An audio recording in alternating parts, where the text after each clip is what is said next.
perfect wealth, perfect fame, perfect renunciation. You want to have so many perfections. But this material body is incapable of attaining any of those perfections. Or even if you manage to attain them somehow or other, they will only be temporary. And time will take them away. Here we are back again where we started out. Time will take them away. So these perfections aren't the real perfections. The real perfection begins with acknowledging our real nature. The real perfection is transcendental knowledge. Krishna defines transcendental knowledge as that knowledge, knowing which there is nothing further to be known. Bhagavad Gita 9:2. That once you know this transcendental knowledge, or when Krishna uses the word knowledge, he doesn't mean it like we use the word knowledge in the West, to be a description or words or a system of understanding about something. He's not talking about that kind of knowledge. That's like academic knowledge or book learning. And we don't mean that either. When Krishna says knowledge, or we say knowledge, especially knowledge of the absolute truth, we mean direct perception, pure consciousness. That's real knowledge. Real knowledge does not require book learning, although book learning can help. If you read the scriptures and you study these teachings, that can definitely help you attain this knowledge. But the actual knowledge itself is beyond all of this. That doesn't negate the descriptions in the Shastras, scriptures. It doesn't negate the teachings of the self-realized soul. It actually confirms them. That this teaching or this knowledge is beyond all commonly accepted types of knowledge. Like religious knowledge, scientific knowledge, academic knowledge, philosophy, even religion. Krishna says, Sarva dharman parityaja, give up all kinds of religion. Mam ekam sharanam vraja, and just surrender to me. That's the conclusion of Bhagavad Gita. If we just surrender to Krishna, then aham tvam sarva papebhyo mokshaya shyami, I will relieve you from all sinful reactions. Ma shuchaha, do not fear. In other words, don't fear, don't doubt. This process is the way to attain real knowledge. By surrendering to Krishna, Krishna is already supplying everything. You think he won't supply us with transcendental knowledge if we ask for it? Of course he will. But we have to be ready to receive it. And that's our problem.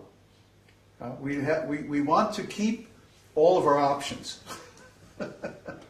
Remember, Neville and I had some long conversations about this.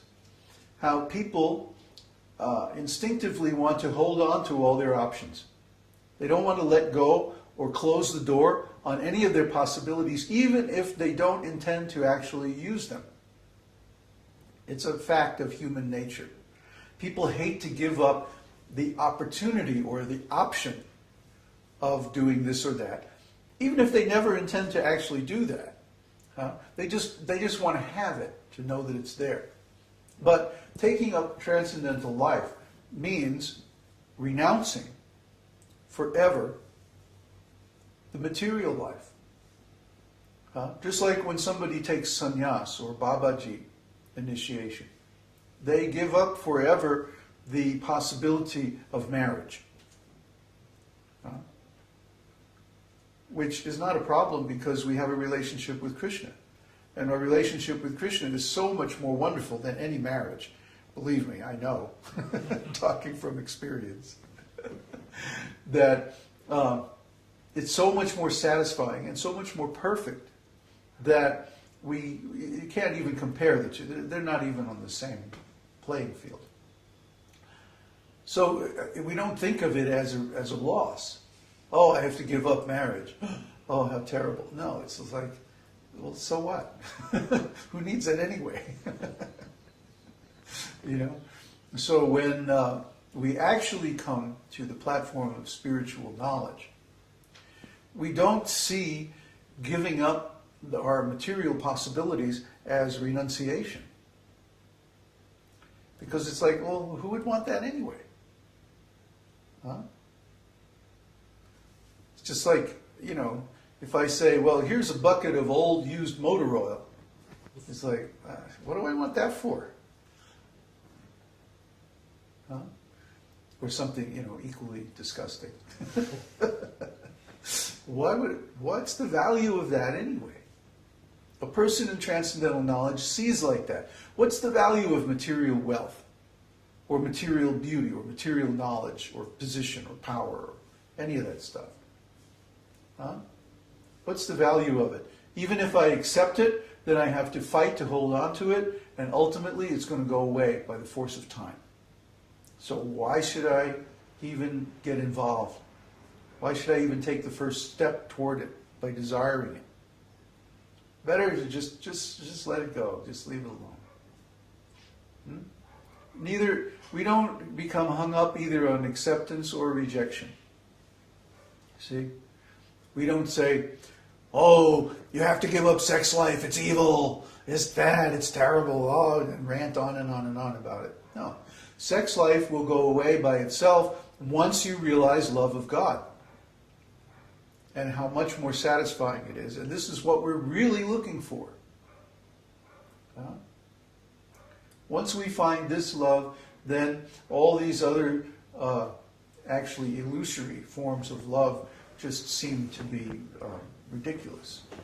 We see the shortcomings, we see the imperfections of these other kinds of love. So those who are coming close to Krishna, especially for the first time, their minds are completely overwhelmed. What does he say? Āvega. Definition. Agitation, excitement, tremendous outburst of emotion, and bewilderment of the heart.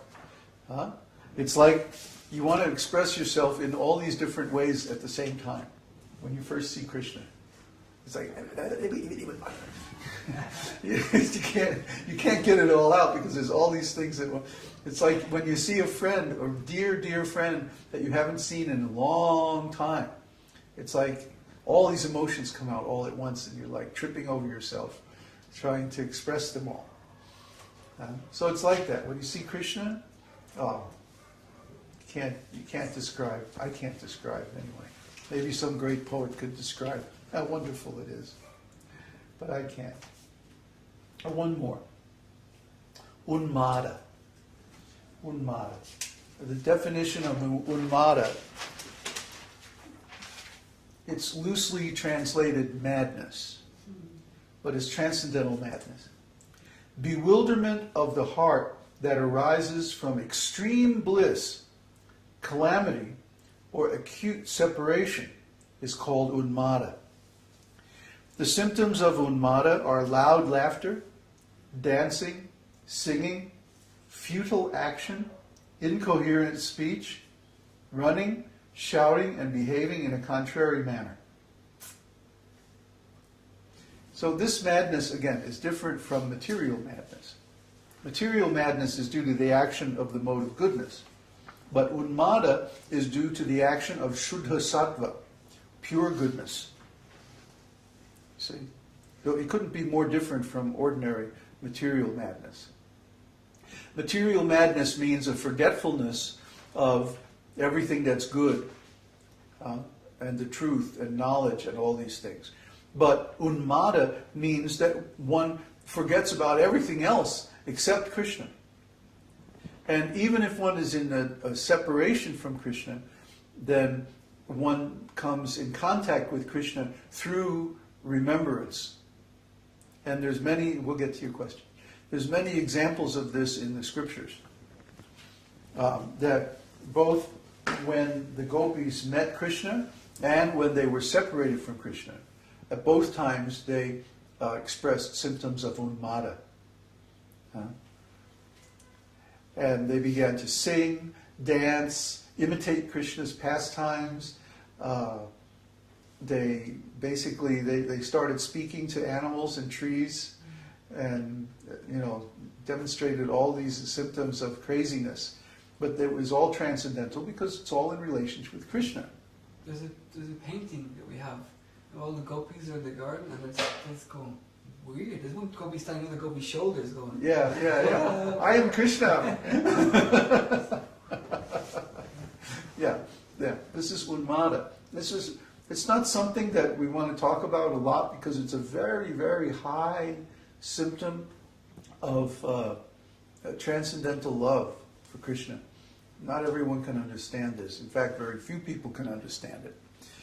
But we want to, for sake of completeness, we want to mention it. Unmāda is one of the symptoms of mahabhava. Mahabhava is when many bhavas arise in the heart all at once.